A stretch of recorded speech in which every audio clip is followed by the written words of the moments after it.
भारत में पानी की भीषण समस्या। वेदों में जल का विशेष महत्व बताया गया है। वेदों में जल को सभी रोगों की औषधि भी बताया गया है। ऋग्वेद कहता है जल में अमृत है और जल में ही औषधि है।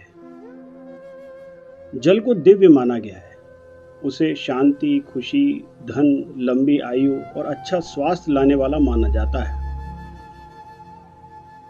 जल को संरक्षित करने के लिए कहा गया है, जिससे वर्षा जल और अन्य स्रोतों जैसे कुआं, झरना, तालाब आदि से प्राप्त जल में अनेक पोषक तत्व दिखाई दें। भारत को दुनिया के 16% निवासियों का भरण पोषण करना होता है। यह कार्य अपने आप में चुनौतीपूर्ण है।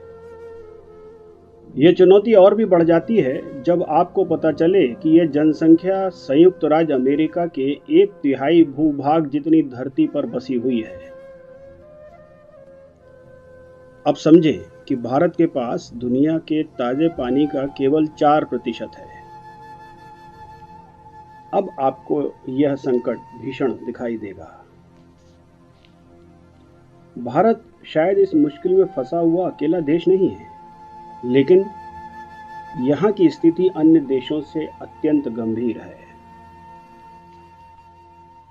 विनियमन की भारी कमी, अत्यधिक निजीकरण, सामान्य उपेक्षा और बड़े पैमाने पर सरकारी भ्रष्टाचार इसके प्रमुख कारण हैं, जिसके कारण भारत के लोग साफ पानी की बूंदों के लिए तरसते हैं।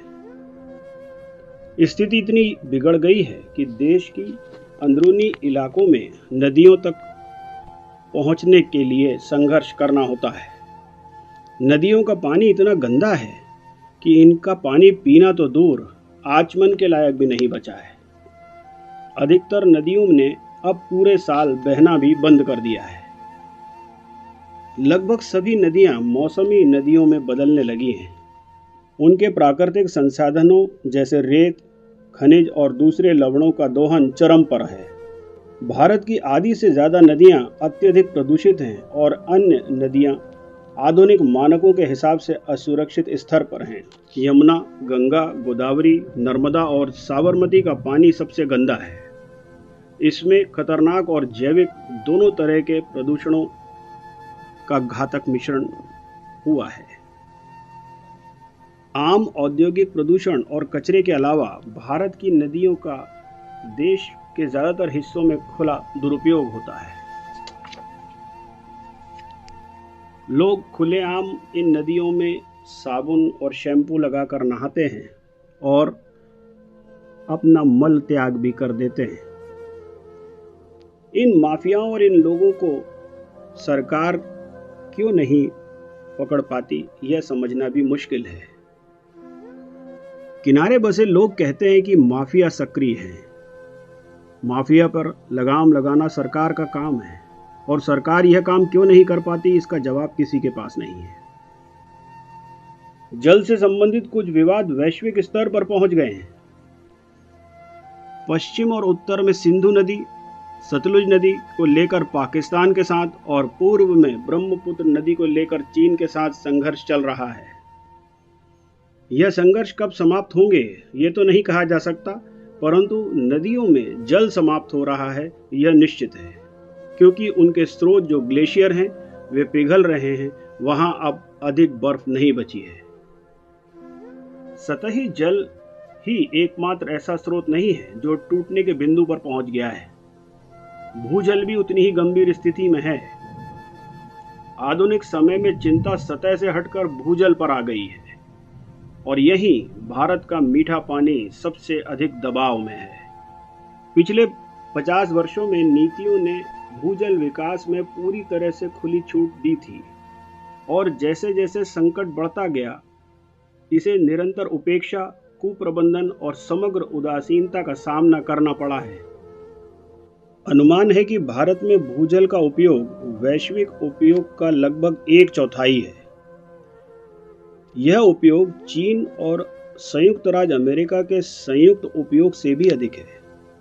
मतलब हम भूजल का उपयोग दुरुपयोग के रूप में कर रहे हैं।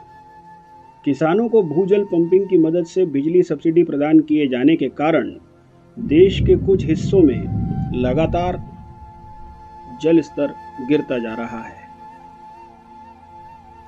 पिछले 2 दशकों में भूजल स्रोतों की यह अनियंत्रित निकासी तेज हो गई है।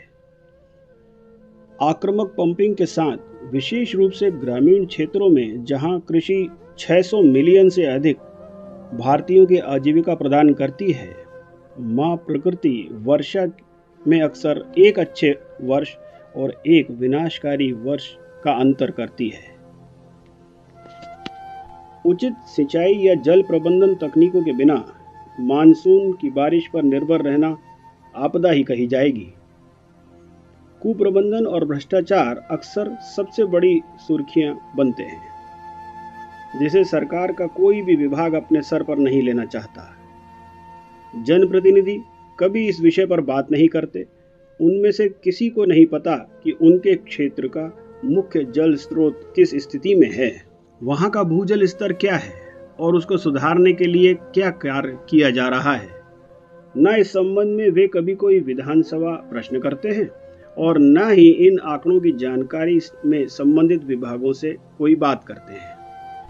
अपनी चुनावी या किसी रैली में जल प्रबंधन को चुनावी मुद्दे के रूप में देखते तक नहीं, बल्कि भारत के राजनेता इन मुद्दों के समाधान के लिए कई प्रौद्योगिकियों और सुसंगत योजनाओं को अपनाने में अनिच्छुक ही रहे हैं। यह गैर जिम्मेदाराना व्यवहार है। विश्व बैंक के कुछ आंकड़े आपके सामने रखते हैं, जिससे आप देश की दुर्दशा को समझ सकेंगे। 163 मिलियन भारतीयों को सुरक्षित पेयजल उपलब्ध नहीं है। 210 मिलियन भारतीयों को बेहतर स्वच्छता नहीं मिल रही है। भारत में 21% संक्रामक बीमारियां असुरक्षित जल से जुड़ी हुई हैं। भारत में प्रतिदिन 5 वर्ष से कम आयु के 500 बच्चे दस्त से मर जाते हैं। ग्रामीण और शहरी आबादी को मिलाकर मध्य वर्ग की तेजी से बढ़ते हुए स्वरूप के बावजूद भारत की आधी से अधिक आबादी अभी भी गरीबी रेखा के नीचे या उसके आसपास रहती है। भारत का कोई भी शहर पूरे समय स्वच्छ पीने योग्य पानी उपलब्ध नहीं करा पा रहा है।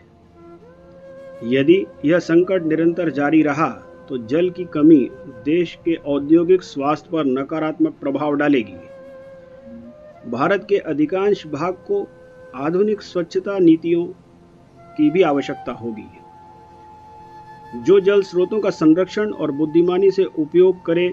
ऐसी नीति बनाना होगी। भौतिक और आर्थिक विकास को सीधे सुरक्षित उपयोगी जल योग्य मात्रा से जोड़ना सही दिशा में एक और कदम हो सकता है। ये सभी परिवर्तन दीर्घकालिक दृष्टिकोण से किए गए हैं, लेकिन इस परिणाम का संकट दिखावटी बातों और अल्पकालिक समाधानों से हल नहीं हो सकता। हालांकि ये लक्ष्य चुनौतीपूर्ण है, लेकिन इन्हें हासिल करना असंभव नहीं है।